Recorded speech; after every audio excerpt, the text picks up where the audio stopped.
San Bernardino City Unified School District, a former faculty with CSUSB College of Education, and someone we don't want to let go.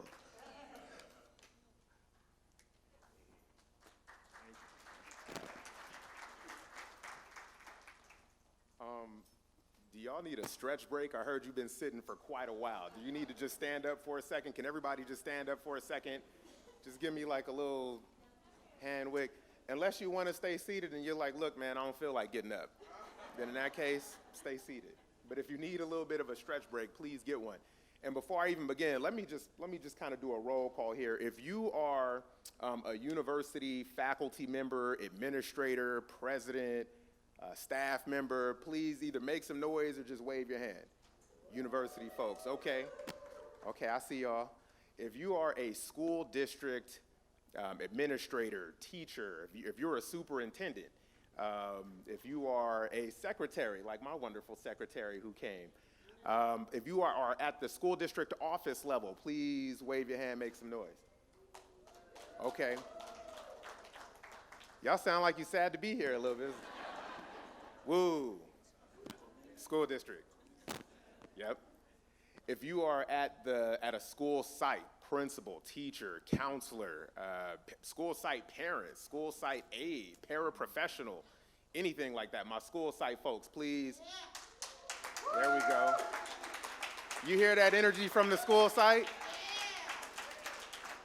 And then also, if you are a business partner, a community leader, a stakeholder, a parent who just cares about our community and just wants to see education be used as a tool to improve children's lives, please give me some, wave your hand, give me some noise. Okay. Thank you so much. Thank you. You guys can sit down. So good to be here. My name is Wil Greer. I'm the Director of Equity and Targeted Student Achievement in the San Bernardino City Unified School District. I have been in that role. This is now the start of my third year. Prior to that, I was a professor, tenure track professor at Cal State San Bernardino. And I see a lot of folks who mentored me, who taught me some things, who helped me get published, who took me to conferences and kind of helped me learn the ropes. So I'm just really grateful, really glad to be here. My heart is very full. So what I'm going to share today is a framework that we're applying in San Bernardino City Unified to close our equity gaps for one of our underserved student groups. And so I'm going to kind of touch on the 5 parts of that framework. Can we go to the next slide, please? Okay, so before I get into it, I just want to ask you guys, what is the goal of school district equity work? And that's not a rhetorical question. I want you to think about it for about 30 seconds or so. And then when I give you the cue, I'm going to ask you to share with a partner. So think about that for a little bit. What is the goal of school district equity work?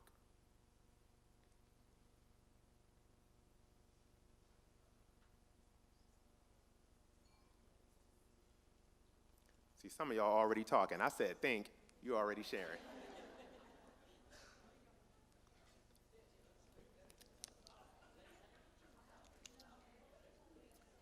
Okay. Since you are clearly quick thinkers, all GATE students, please turn to your neighbor and just share, what do you think is the goal of school district equity work? Share with a partner at your table.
Okay. I do know that we are significantly behind time, so hopefully you have had a chance to share at least one goal of school district equity work. So hopefully in your conversation, right, you at least had a chance to kind of come up with something that would improve our schools, that would improve our districts, that would move the needle for a group or groups of students who have been historically underserved, right? And I would say whatever your goals are that you came up with, they should be data-driven and probably rooted in the context or the reality or the needs of the school or district. Does that sound about right in terms of what you discussed? Okay, wonderful. Can you take me to the next slide? I really love this quote here by author Lewis Carroll. He is author of the Alice in Wonderland, and this quote is attributed to him: "If you don't know where you're going, any road will take you there." So I think when we're talking about school district equity work, it's extremely important to start with a clear goal, one or more clear goals. Next slide, please. So here's a framework that we're applying in SBCUSD for closing equity gaps, and it has these 5 keys, these 5 steps. So the first step is to have a goal, have a vision, have a mission around closing equity gaps for underserved students. The second step is to analyze or appraise the current reality, right? And really, 1 and 2 are really interchangeable, because as you're framing your goals, you're probably going to start with whatever the current reality is, and you're going to be looking at data to get a sense of where we need to go next for which group of students. The third step is to apply an implementation science framework. Step 4 is to train and support, and then step 5 is case management. And so I'm going to kind of walk you through these. Next slide, please. So let's start with goals. In San Bernardino City Unified, we are very unique, and I would say very fortunate, and I see some community members in here and folks who have been pushing for a long time to make equity a reality in the district. And so one of the pieces of the puzzle that SBCUSD has that I think makes it a very unique district is that it already has the Targeted Instructional Improvement Policy, the TIP policy, right, which was passed and adopted by our school board in 2007, and it outlines several goals for African American students among other student groups, right? And so among those goals are being proficient and advanced in math and English, in what was then the California Standards Test, today the CASP, graduating from high school having met A through G and being college and career ready, reducing the disproportionate rates of discipline in terms of suspension and expulsion, right, and other measurable goals. Next slide, please. So then when I was hired and came back to the district in 2019 by my big brother, Dr. Keenan Mitchell, he had just led, him and the cabinet and the board, they had just led the community and parents and principals and all stakeholders through a maybe 5 or 6 year long process that included the convening of an African American task force. And so through that work, they came up with this, which I really think of as the sort of Targeted Instructional Improvement Policy 2.0. So it's called the Improvement Plan for African American Student Achievement, and it has the 5 goals there that you see. So African American student success in 3rd grade ELA, success in math in grades 4, 5, and 8, access to or meeting the A through G requirements by way of looking at 9th grade and success rates in integrated math 1. Just like at the university level, and especially those of you who work in university administration, you know that math is one of those courses, one of those sorts of gatekeeper courses that really keeps students oftentimes from persisting, matriculating, graduating. Same thing in K-12, right? And so when we look at why students don't always graduate having met the A through G requirements, oftentimes you can go back and you'll see math performance as one of the main culprits. But then we also have goals for access to advanced courses as well as family engagement. Next slide, please. So step 2, given that we have some pretty clear goals, is to assess our current reality. And so when you look at some of our data, and these are state level data that come from the California Department of Education. You can pull this up on DataQuest right now. When you look at the last year for which we have state level data, 2019, from the CASP assessment, what you see are these trends, and you see this as the reality. So in terms of math, you see our African American students, 21% of African American kids across the state were proficient or advanced in math. About 28% of our Latino students are Latinx kids. About 54% of our white kids and about 74% of our Asian students who are proficient and advanced in math. You see a very similar trend in ELA. And if you go to the next slide, thank you. Then you also can see that sort of replicated, that same sort of trend replicated in terms of graduating from high school, college, and career ready, right? And so you see about 24% of our African-American scholars graduated from high school ready, college and career ready, meaning I can graduate from 12th grade and then walk into a Cal State or into a UC and probably have a pretty good chance of persisting and graduating, right? I'm ready for the rigors of college life. Next slide, please. So now to bring this home kind of to the more local level to our district, right? So to bring it to the local level, here's part of our reality in SBCUSD. So you see the number of teachers across the grade levels that we're focused on for the improvement plan, and then you also see the number of African-American students in each of those grade levels. So just looking at third grade, for example, we have 222 third grade teachers, right? Now, when you look to the right of that, you see that we have 553 African-American students in third grade. Now, some of those 222 teachers have no black kids, and then some of them have 8, 9, or 10 African-American kids in class. So thinking about that current reality when we're trying to apply or do equity work at the district level has to start with, well, sort of who do we have, where are they, right? Who has the most need, and really kind of being strategic and thoughtful in terms of thinking that through and figuring out sort of where to start. Does that make sense? Next slide. I'm gonna try to get through this because I was down hugging people and the dean was like, man, look, you need to be hugging and you need to kind of get back up there, and we didn't ask you to come hug, we asked you to come speak. So my bad, dean. So step 3 is to apply, I think, an implementation science lens to the work. And this is super crucial, and I think sometimes as school district leaders and as educators, we kind of miss this step, right? And I think especially as community members, I'm also a father and I have a son who's in the district, right? And I want him and all the black boys who look like him to make it through this district unharmed, right? I want them to make it through successfully. I want them to make it through with a realistic shot of going to a Cal State or a UC or a Morehouse like my son wants to do. I want them to have a realistic opportunity, a realistic shot to do that so that they can then have the quality of life that they want, that they desire.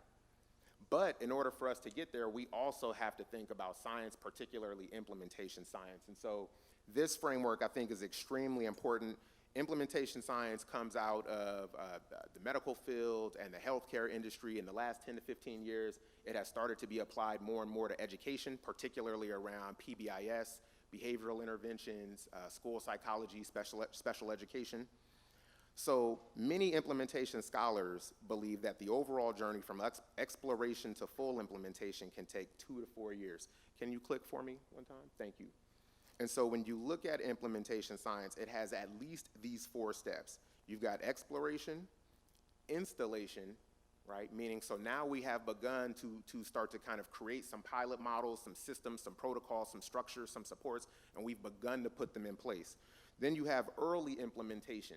Meaning, so okay, we've piloted some things, and now we're working to scale it up a little bit, and then you have full implementation, meaning we're doing this now district-wide across our entire system. It's everywhere. It has infiltrated every school, every nook, every cranny, every classroom, every teacher, right? I would say, can you click one more time, please? I would say we're probably there, somewhere in between installation and early implementation. When I became director, it was 2019, and you all know what happened in March of 2020, right? And that was on top of just the other kinds of typical changes that take place in a large urban school district where there are leadership changes and other sorts of changes, right, that can kind of impact and sometimes impede the work, equity work. But I think understanding this just from an implementation science lens, if you are an equity educator, if you're an equity leader, this is going to sort of give you the license to one, give yourself some grace, because there will be many nights when you will go home pissed off and mad at everybody, and it might lead you to start drinking or praying or something, clubbing, I don't know, whatever you do, right? It'll lead you to doing something. But implementation science, I think, will, one, not only give us some grace, but two, it'll also give us a really useful framework. Ms. Calvin, I see you. I know you like that. You like many times that has been me, right? But this will also sort of give us, I think a very useful framework just for thinking about how change is affected and how it is implemented at a broad level over time. It is not simply an overnight sort of a thing. A new person with a ton of charisma or personality or whatever doesn't just sort of simply come in and just change things by herself or himself or even with a whole team in a short amount of time. It is going to take some time. And so implementation science, again, gives us, I think, a very useful framework for thinking that through. Next slide, please. So I think step 4 has to do with training and support. And I think this is where many districts that wade into the equity work waters, I think this is where districts spend a lot of their time. We have seen districts, spending a lot of, I think, valuable time, positive time around culturally responsive teaching training, cultural proficiency training, anti-racism training, implicit bias training, and the like, right? And I think all of that is very useful time. I think one area for growth for us at the district level is to begin to apply protocol systems and structures to those kinds of trainings and those kinds of models. So we have in the last year or so developed, as you see here, a number of different kinds of supports out of our office in San Bernardino City Unified. So we have, a support around gap closing teaching, right, and how to be a teacher who is capable of closing gaps for underserved students. We have a training around African American parent empowerment, right, and building better APACs. We this year have a training around data-driven equity and really working with site leaders and teachers to use formative assessments, common formative assessments, and data in a way that measurably creates better outcomes for African American students. And right now we're thinking through a process of developing equity SSTs. So kind of taking the SST process, tweaking it a little bit to make it one that we can use, especially at the high school level, so that we take students who are really struggling in terms of engagement, attendance, grades, wellness, and really bringing a collective, collaborative team together that includes the parent, school administrators, school counselors, teachers, our office, and the child to really say, what can we do to improve the quality of life and the quality of school for this young student, right, for this scholar. And so we're kind of thinking through these pieces, but again, I think a place where we have room for improvement, and this is really across school districts, is not just sort of having the trainings, but then also having the systems and the protocols attached to them that really show people step by step, this is what we need to do in order to create the outcomes that we desire, right? And so I think this is a place where a lot of school districts kind of get stuck in the mud. Next slide, please. So then the last piece is, or step, I think, is case management. And so the ESSA department, here's our organizational chart. And so, you see myself, you see, did my secretary leave, Miss Phyllis? There you go. Can you wave your hand, Miss Phyllis? Say hello to everybody. That's my wonderful secretary who always, that's right. She is wonderful. I'm so grateful for you. But you see myself, her, and then I have a program specialist, brilliant program specialist, master of assessment and early grades literacy, Roxanne Williams. And so Ms. Williams was already in the role when I got to the district, but we were able to repurpose and sort of reconfigure her work so that she is now our ELA equity program specialist. And then you see in orange, you see a few different roles. So those are folks who we were able to bring in the last year and a half or so. One of my brilliant program specialists, Dr. Josie Beckles, who was a wonderful high school counselor for 10 years, is here. Josie, can you just wave your hand, please? So she is leading our high school work. We have one of the best math teachers in our district that we poached from her school, Chidi Kalu. She's our math equity specialist.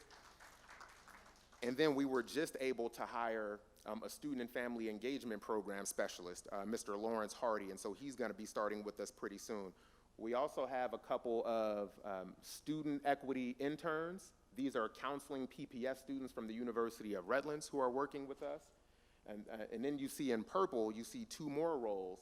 So one of those roles is our high school equity counselor, which is similar to an English learner counselor in that they'll be focusing on improving outcomes for African American students. We're looking to hire 2 of those, and that job actually just closed on EdJoin last Friday. And then we're also looking to bring in some equity interns who will kind of function like classroom aides, right? So just thinking about if our goals are improving math outcomes, improving ELA outcomes, improving A through G outcomes, well, who's gonna case manage all of this? Who's going to actually lead and support principals and teachers and all of the staff through this work, especially when you're talking about a district with hundreds of people in these roles? Who's going to actually lead and support that work? It becomes important to have staff that can do that. Can you go to the next slide? And so just to kind of give you a quick example, and Dean, I'm almost done, I promise. I'm wrapping this up. Just to kind of give you a quick example of how this works, right? And so when you think about this, and I should have made this bigger because I can't see it here or there, but in terms of case management, I just wanted to give you an example for one of my specialists, Roxanne Williams, right? So she's leading our 3rd grade ELA equity work. Right now, she's piloting our data-driven equity model. It's new. We just did the research last year and kind of put this together, so she's piloting this year. She has 4 teachers that she's working with. One of those teachers, as you can see, has 5 African-American students, right?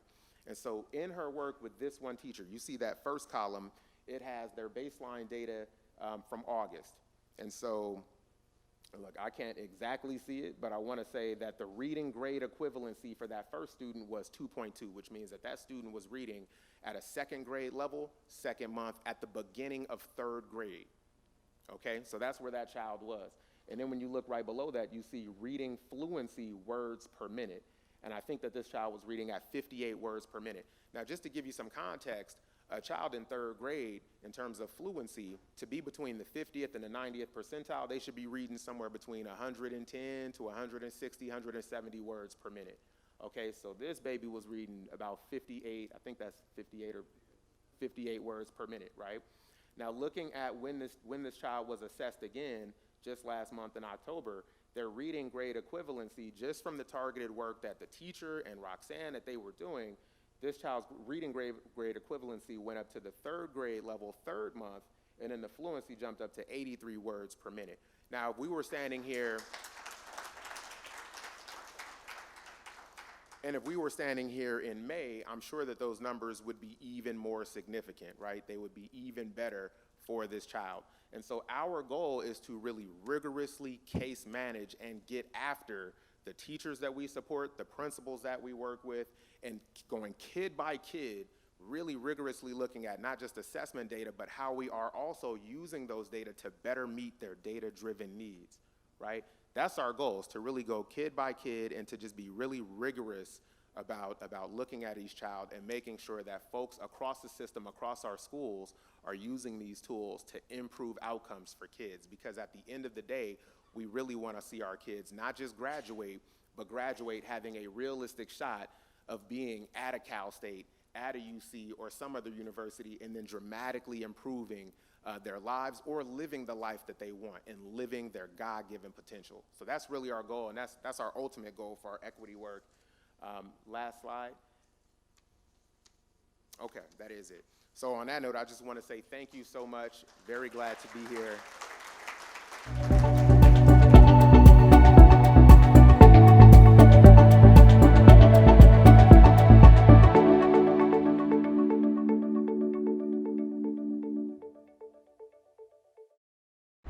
Bye.